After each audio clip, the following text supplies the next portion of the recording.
In Van Halen, there's ups and downs in every career. Think of Tina Turner, think of Rod Stewart, the Rolling Stones.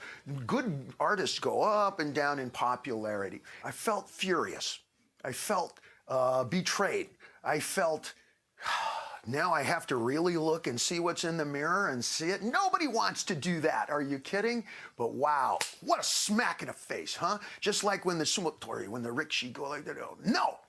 And they revised that spirit. I went right back downtown where I came from. And I moved into an apartment the size of the bathroom here. And I started all over again. I said, what kind of contribution can I make? How do I become part of modern times again, instead of retreating into my own mind or hoping that somebody comes back to save me? And after I had left Van Halen, there was a point in time when I had a lot more time on my hands, and in my family, the word is contribution.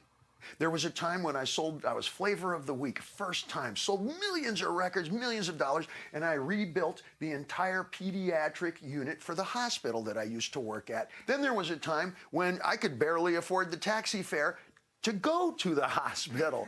But that doesn't mean we're not gonna make a contribution. My family's very medical. All of my uncles are medical except for one of them. I work as a tactical medic for the state of New York. And from there, I became part of the Explosive Incident Command, which was out of Homeland Security. We called it bomb school.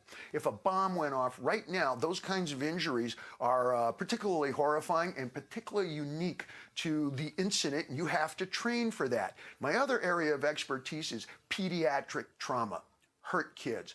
Anytime kids get hurt, most people can't even look at it, much less deal with it. And I have the capacity now, training through Kenjutsu for many, many years. My hand does not shake. I don't blink. And I have pried the devil's fingers off of more little arms than you probably want to hear about in a rock and roll interview like that. When everybody else is screaming in time, they know to call Roth.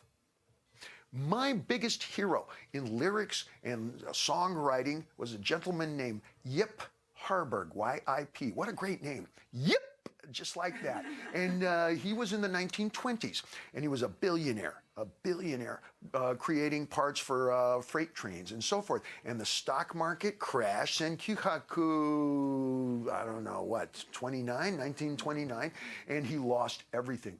Uh-oh, sound familiar? Sounds a little like my story. Lost everything, went completely broke. Lost the house, lost the shoes, sunglasses, everything. And his family and friends said, you can get this back, Yep. You can work it back up to the top. And he said, you know what? And he was in his 40s. He said, you know what? I've always wanted to go to Broadway. I want to write lyrics. I want to write songs. And he did. Packed a single bag and moved into a tiny little apartment, starting to see the map here, my personal map, and he started writing some of the most famous songs in all of international history. He wrote Somewhere Over the Rainbow for The Wizard of Oz. How important is that part that he contributed? And this is what I do for a living. All the best Van Halen songs are 120 to 128 beats a minute. That's dancing speed. Number one speed, 128, you know, and the song fits perfectly. That's why it's still popular. Go, jump.